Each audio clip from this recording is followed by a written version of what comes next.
Yo, what's going on, guys? It's Humbo here, and before we get into this new video, I just wanted to let you guys know I've officially joined Team Delirium. I'm so excited to be a part of this organization.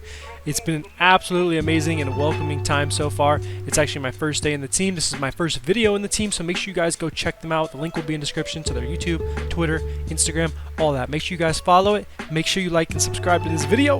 Let's get into it.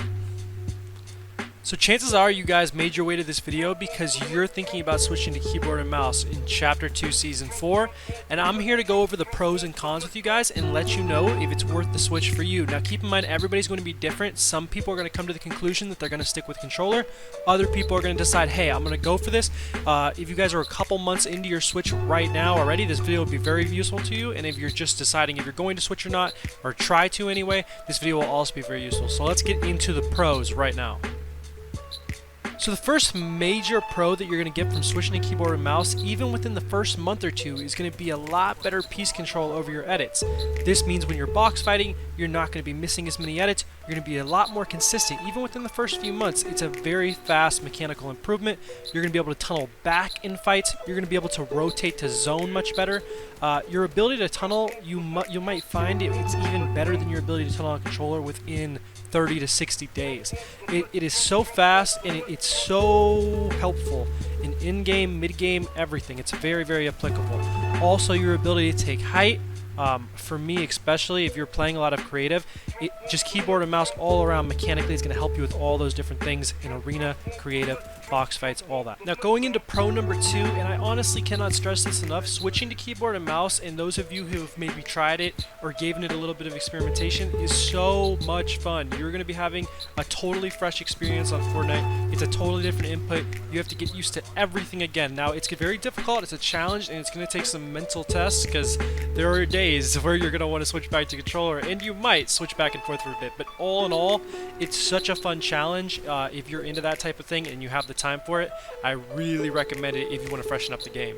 The third and final pro that I'm getting into right now is that if you're not the best mechanical controller player or just controller player overall, you really have nothing to lose. The upside on keyboard and mouse is endless. If you put in the work, you guys can go really far with it. So I would definitely say you have nothing to lose. Try it.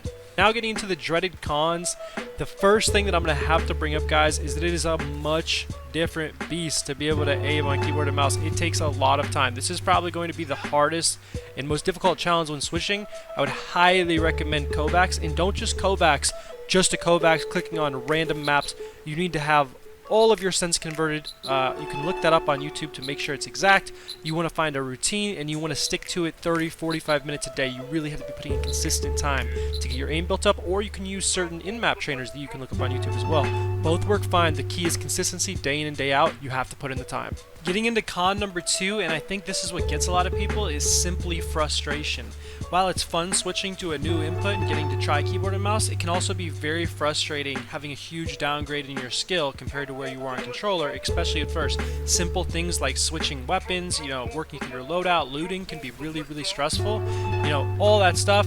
I definitely remember when I first switched, it's very, very, very, stress testing. So you got to be ready for that. You've got to know that it's going to take time, and you got to be patient and be aware that everybody starts out like that. Now the third and final con that I'm going to be mentioning today before we wrap this video up is simply price point. So as you're getting started on keyboard and mouse, you can get away with a cheaper keyboard and mouse option just to try it and see if it's something that you want to take seriously. But as you progress, you're going to want to upgrade your peripherals, and you could be looking at upwards of $200, $300, $400 for your mouse and keyboard together, and that's definitely something to take in consideration before you make the full switch. And guys, to wrap this video up, just to give you guys my honest opinion, I do not think it's too late to switch to mouse and keyboard. It's really never too late to try to improve and try something new, and I really think this could benefit a lot of you guys. I hope this video was extremely informative and helping you decide what you're going to do with your Switch. I hope it all goes absolutely great. Make sure you guys drop a comment letting me know if this was helpful, drop a like and a sub, and I will catch you guys on the next video.